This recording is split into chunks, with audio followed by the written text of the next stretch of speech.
Hello, Richard and Son. This is Ken Taylor with your video analysis. My apologies for taking longer than usual to get back to you, but here we are.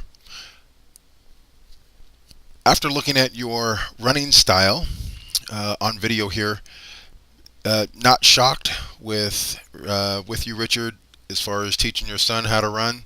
This looks excellent, regardless of the age. It's really, really good. Bouncing off the balls of the feet, going straight ahead. And of course, there's some things that we can point out.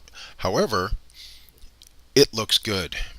Nobody's perfect. Even the Olympians are still trying to perfect their running form and function, and they're trying to figure out how to move more efficiently, even at that level. So nobody's perfect, but we're striving to all get to kind of the same place. And what we want to do here is figure out how to run as fast as you do here, except work less. And there are a couple things that we can start to work on and point out. And then I'll compare you to a couple of Olympic sprinters and a couple of my former students on some of the things. Now, again, you run very well, so we're being kind of picky here, but you must be one of the faster ones on your team. So well done. Okay, as we get through this, got a couple of things, generally speaking. One is kind of your stride length. Love how you're bouncing off the balls of your feet. Love how you are lined up straight and running in a straight line, kind of a linear sprint. And so we'll be looking at your stride extension.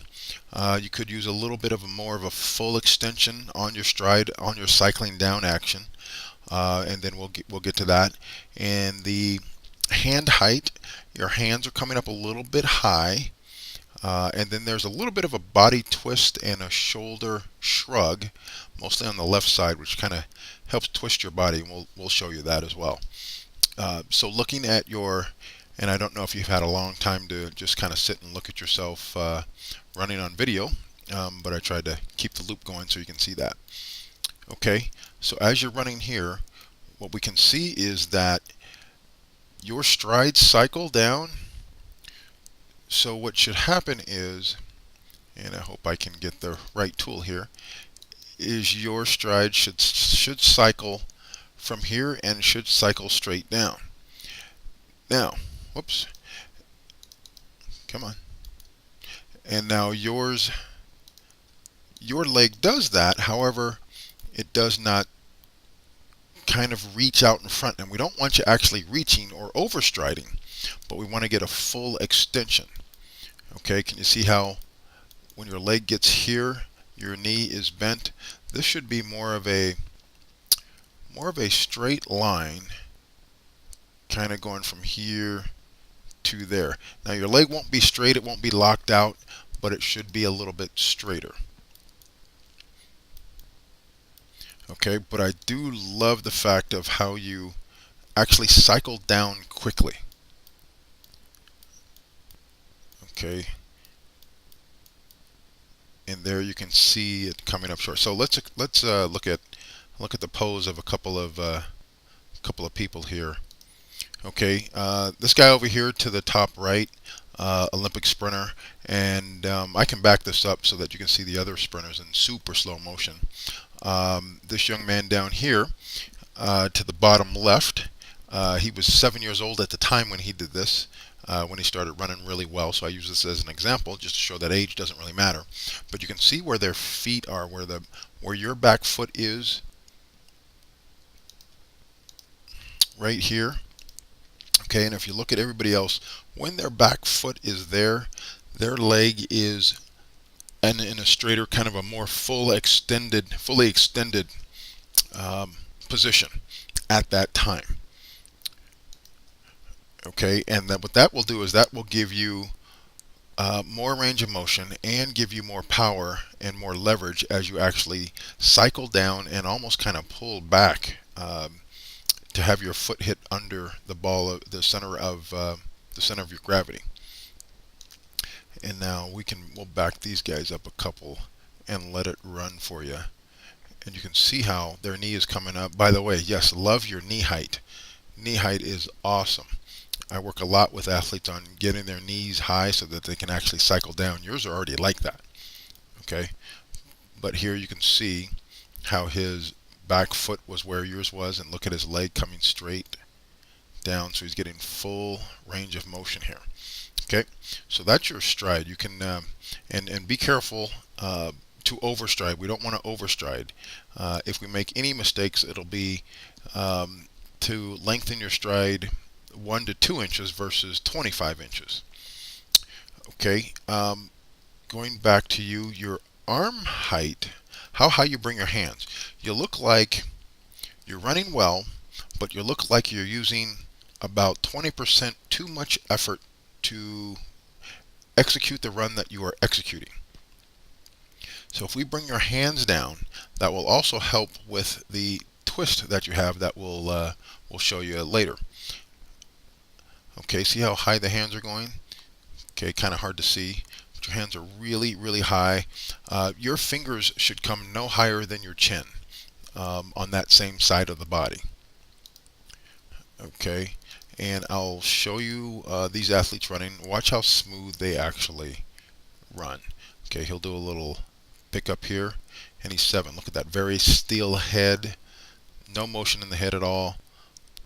Okay, his arms are coming up. Okay, so he's right at the limit. Okay, that's young Abraham. Okay, and this is Johnny down here. We'll back him up. And watch how he accelerates. Watch his knees come up just like yours, but he gets kind of full extension as he cycles down. But look at his hand height. Okay, right there. Okay, max knee, max hand. Okay, your hand comes up a little bit higher, and that takes a little bit more effort. Okay. Okay, if we try to look at, see if I can call up a couple of windows here. There we go. Okay, so on the front view here, and I may run out of time, but on the front view here, you can see how your shoulder actually comes up. Okay, you see that? Okay, now there's how high your hand is. The palm of your hand is like by your nose. Okay, so that's a little bit too high.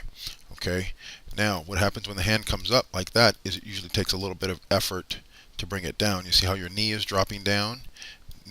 Left knee is dropping down and the hand is still up. Okay, right there. Okay, now there was another one here. Yep, there it is. Okay, so here's the twist. See the twist? See that hand? That makes your hips twist. Okay, everything must balance. Okay, look at the arm. Okay, look at this arm coming across the body. Torso is twisting. That hand is out. And that twist there forces your hips and forces your core to work a little bit stronger than it needs to. Okay, and then there is the equal response to the other side right there. So that hand and elbow comes out, and now you're working pretty hard to do something pretty simple like sprint straight ahead. However, really, really good action. Okay, we can see your chest is forward, shoulders are coming up, working a little bit too hard to run straight ahead. Okay, and I noticed on this one, when you take off, your head moves. Okay, and that means you're trying to generate force. And all you really have to do is just kind of fall forward, keep your head still, and accelerate the arms and legs when you're going straight ahead, that is. However, I'll say it again, really good action for your age. Usually, I have to spend 2 to 3 videos and to give a whole bunch of drills for kids to even get to the next phase. So you have a very good teacher in your father, and keep up the good work. Okay, give me a call if you need some help or have some questions. I am here to help.